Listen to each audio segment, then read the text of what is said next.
Hi, Mike Barrett here again from testingiseasy.com, and in this video I'm going to give you the first idea I have on ways to show your student that you and he or you and she are on the same side.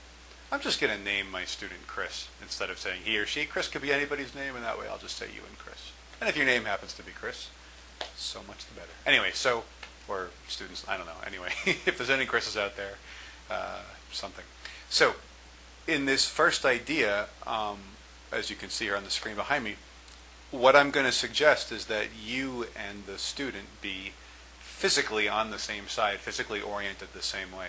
One of the first psychological cues that the student has that you and Chris are not on the same page is that, or not on the same team or whatever it is that when Chris walks in and sits down, Chris is staring at you and you are staring directly back at Chris. So you're already in this kind of confrontational mode. You know, if you think about it, what other situations in life are positioned in this way where you and someone else are going like this? Well, against one another, sort of face to face. Most of them are not situations in which you are cooperating with someone, right? Most of them are situations in which you are the adversary of the person that you're facing. So like a boxing match, obviously the boxers face one another. Any kind of an interrogation or anything, typically the people face one another. Any kind of interaction you have that is, face to face, back and forth like this, especially when you consider that there's the huge separation of maybe a table or an overhead projector or some computers or whatever, and then the student's desk and then the student. There's all this stuff between you and them. That automatically sets things up so that when the student sees this, the student assumes, well, okay, we're not on the same page. My computer just decided to. Okay, we're back. Anyways, so sorry about that. So you already then have the situation in which people feel that they are adversarial. You don't want that. Let me show you here. I have up on the screen, or I should anyway. Let's see. Come on. I'll tell you what. Technology sometimes not worth the paper it isn't printed on. Okay. So here behind me, if you can see this, this is a picture of a karate school, karate class, and it's a pretty standard arrangement here. I don't know if you can see this or not, but you have all the students arranged this way, right? And then this guy right here, this is, I hope he's coming through. Yeah, you can see him. Okay. This guy here is the instructor, and he is facing the students head on, right? And this indicates, again, to the students, I'm the instructor, I'm in charge, I'm above you, which might be true. I mean, I'm not saying that you shouldn't be superior to the students in some way. Certainly your knowledge should be superior. You should have control of the classroom. But this lords all of that in their faces. This says from the very beginning, I am everything and you are nothing, and your job is to impress me in some way. And like we already said in the first video, the student knows they don't have the same knowledge of the subject matter that you do. So obviously they're not going to impress you. And this whole arrangement is set up for a lot more tension, let's say, than we need. And when you have that tension, the communication of good ideas, new ideas, is a lot harder than when you don't have the tension. You want to be not necessarily the best friend of the student, but you want the student to know that you are there to help. You're there to show the student something, perhaps to learn from the student if the student should, come up with some ideas of his or her own, or even if perhaps explaining something to the student, to Chris, lets you realize something that you didn't know before. So you want a situation that is a lot closer to, please work. No, didn't. You want a situation that is a lot closer to something like this, right? Here we have another karate class, a different karate instructor, and notice here the student is standing in this attitude, trying to do perhaps some sort of a posture or a stance or something, and the instructor comes behind her and bends over and says, no, look, do it this way, and the instructor has moved any sort of physical barrier between these two people. They are quite literally on the same side of whatever they're both looking at, right? It's not me against you. It's us together working on something. That's what this is, right here. Now, the question becomes, well, how do you get this to happen with a classroom? Or how do you get it to happen with a one-on-one tutoring situation? Well, one thing that I like to do when I do one-on-one face-to-face tutoring is I like to sit on the same side of the table as the person that I'm tutoring. You see, a lot of tutors will sit so that, I'm on one side, then here's the table, and there's the student facing me. And again, when does this happen? This is how it is in like a negotiation. This is how it is in arbitration. This is how it is in a job interview. It's always an adversarial thing. It's always this person wants to prove something to that person and vice versa. I don't want any of that. There's no ego. It's just me trying to help someone and hopefully someone being helped, right? So anyway, so I will have the table, you know, and I will sit on the same side of the table as the student. So I'll be here, the student's right next to me, here's the table in front of us, and we work together. We collaborate on something. We are physically on the same side of the table, just as here the instructor is physically on the same side of the room, physically, you know, looking from the same perspective as the student. And this communicates subtly, but very, very effectively to the student, I'm on your side. I'm here to help you get better at something. I'm not here to show you that I'm better at this than you are. Obviously I am, or I wouldn't be the tutor, right? I'm here just to help you become as good at this as I am.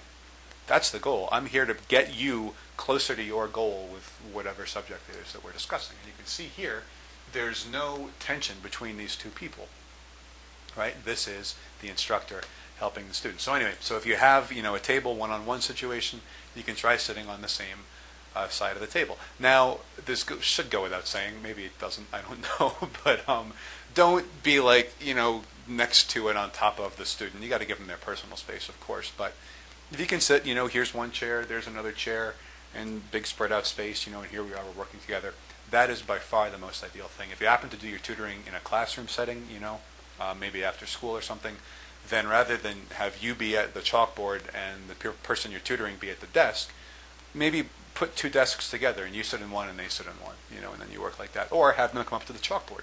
You know, the two people at the chalkboard both working on things together. Also very collaborative, very friendly, very helpful, as opposed to, again, this like me against you staring at each other across a table or across a room type of an interface that most people have. Right? Now, if you have, let's say, a big classroom and you can't obviously sit next to every single person in the room, clearly, well, there are still other things you can do to help break down the psychological barrier imposed by that space and by that, you know, face-to-face.